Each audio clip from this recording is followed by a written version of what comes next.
जिस भी इच्छा या मन की स्थिति के साथ वर्तमान भौतिक शरीर को छोड़ते हैं, वही इच्छाएं या मन की स्थिति ये निर्धारित करती है कि आप अगले जन्म में किस प्रकार के भौतिक शरीर और मन की स्थिति को प्राप्त करेंगे। इसलिए भगवान श्री कृष्ण कहते हैं, सदा मेरा स्मरण करते रहो। गीता का 8वां अध्याय अक्षर ब्रह्मा योग है। इसमें 28 श्लोक हैं। इस अध्याय में हम जानेंगे अर्जुन की एक और दुविधा कि मनुष्य अंत समय में कैसे श्री कृष्ण यानी कि भगवान को प्राप्त होता है। ये दुविधा हमारी भी होगी।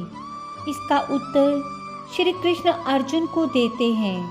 श्रीमद् भागवत गीता सागर में बहते हुए हम काफ़ी आगे आ चुके हैं और इसी के साथ ये ज्ञान सागर और गहरा होता जाएगा।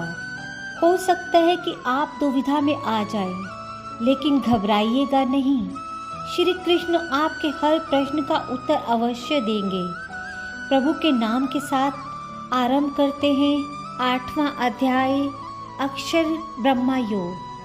अर्जुन ने कहा, हे पुरुषोत्तम, ब्रह्मा क्या है? अध्यात्म किसको कहते हैं? अधिभूत क्या है और अधिदेव क्या कहाता है? हे मधुसूदन, अधियज्ञ क्या है और इस देह में अधिदेह कौन सा है? मरने के विषय में स्थिर चित्त वाले लोग तुमको कैसे जान जाते हैं? श्री कृष्ण भगवान बोले, जो अक्षर अविनाशी और परम श्रेष्ठ है वही ब्रह्मा है। प्रत्येक वस्तु का स्वभाव अध्यात्म कहलाता है और समस्त चराचर को उत्पत्ति करने वाला जो विसर्ग है वह कर्म है। जो देह आदि नाशवान वस्तु है वह अधिभूत कहलाता है। विश्वरूप जो विराट पुरुष है वह अधिदेव है और पुरुषों में श्रेष्ठ। इस देह में मैं ही अधियज्ञ हूँ। अंतकाल में जो मेरा ध्यान करता हुआ शरीर त्याग करता है वह निस्संदेह मेरे स्वरूप को पाता है। हे कुंती पुत्र, अंत समय मनुष्य जिस वस्तु को स्मरण करता हुआ शरीर त्यागता है वह उसी को पाता है। इस कारण तुम सदैव मुझ में ही मन और बुद्धि का लगातार मेरा ही स्मरण करते हुए संग्राम करो। तुम निस्संदेह मुझ में आ मिलोगे। हे पार्थ, अभ्यास रूप योग से युक्त है।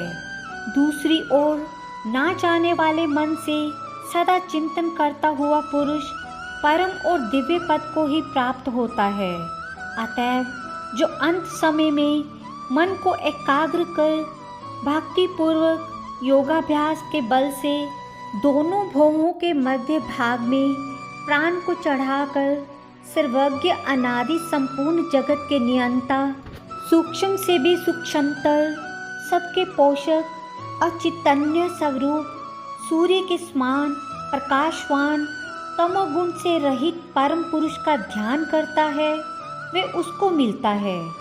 वेद के जानने वाले जिनको अक्षर कहते हैं, वीतराग होकर सन्यासी जिसमें प्रवेश करते हैं तथा जिसको चाहने वाले ब्रह्मचार्य का आचरण करते हैं, उस परम पद को तुमसे संक्षेप में कहता हूँ। जो सब इंद्रियों द्वारों को रोककर मन को हृदय में धारण कर प्राण को समस्त में ले जाकर समाधि योग में स्थित ओम इस अक्षर का उच्चारण करता हुआ देह को त्यागता है, उसे मोक्ष रूप उत्तम गत प्राप्त होता है।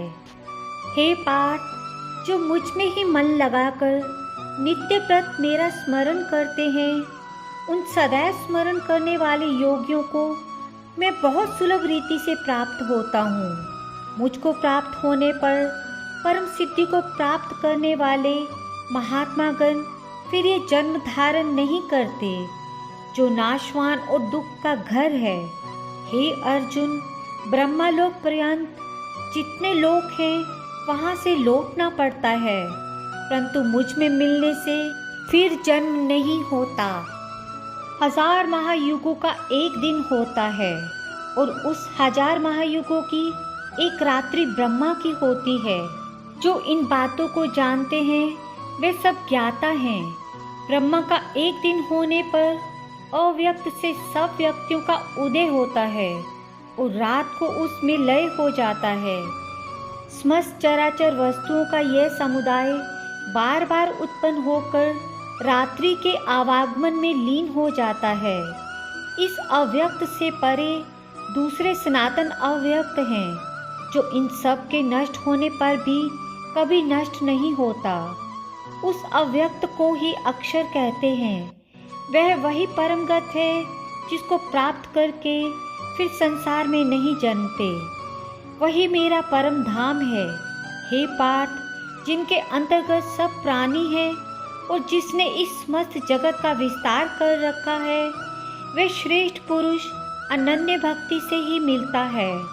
हे भारत, जिस काल में योगी जन देह छोड़कर फिर नहीं लौटते और जिस काल में लौट आते हैं, अब वह काल बताता हूँ।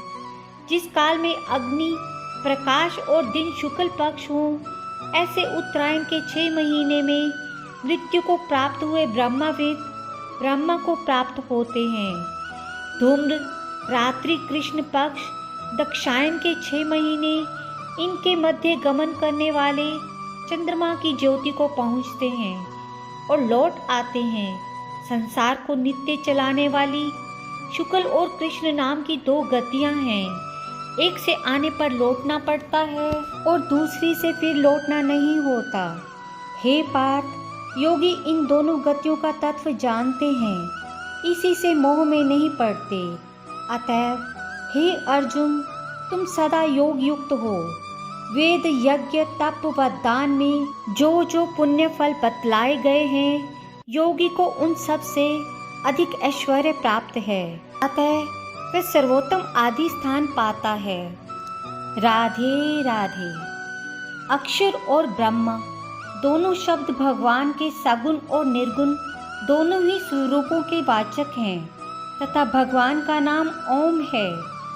उसे भी अक्षर और ब्रह्मा कहते हैं।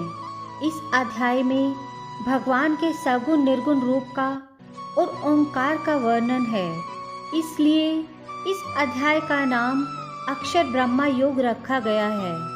8वें अध्याय की समाप्ति।